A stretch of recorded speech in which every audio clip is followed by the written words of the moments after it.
বাড়িতে হলুদ লাগা শাড়িতে বাজারে সানাই সাজ বাজিয়ে উলো দিয়ে নিতে যাই তোলা বাড়ি তুলিতে যাই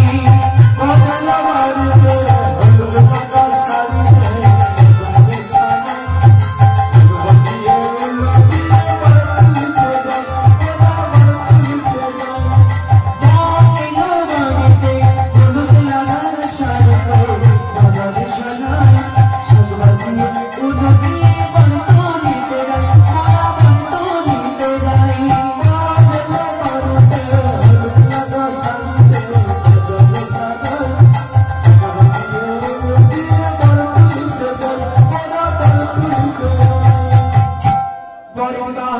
চলে এলো সবাই উলুধ্বনি দিতে শুরু করলো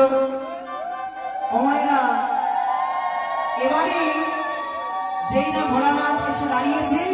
পরনে বাঘাম্বর সাপ বেষ্টন করে আছে আর ওই নারদমণি একটা ব্যাং এনে অদূর থেকে দেখাচ্ছে আর ইশারা করে বলছে নেমে আয় ওই ব্যাঙের পেট চেপে ধরছে আর ব্যাং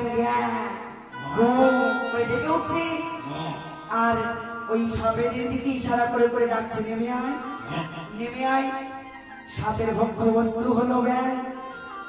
এবারে ওই ব্যাং খাবার লোভে ওই ভোলানাথের যে বাঘাম্বর বেষ্টন করেছিল সাপ তারা আস্তে আস্তে আস্তে নেমে গেল যেই না নেমে গেছে ভোলানাথ বিবস্ত্র হয়ে গেছে সঙ্গে সঙ্গে খবর গেল ওমা দেখবি চল তুই কি জামাই করেছিস তোর জামাই চিরকালের ল্যাংটা সবাই মিলে মধ্যে নানকা নানকা মাথায় দিল ঘুমটা আরে ও নানকা নানকা মাথায় দিল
সঙ্গে সঙ্গে ঘোমটা দিল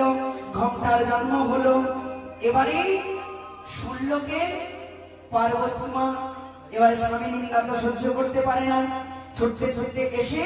ওই বিবাহ বাসরে ভুবন মোহিনী রূপ ধারণ করেছে যেই না ভুবন মোহিনী রূপ ধারণ করেছে সবাই ওই রূপ দেখে সহ্য করতে পারলো কিন্তু সহ্য করতে পারলো না সৃষ্টিকর্তা ব্রহ্মা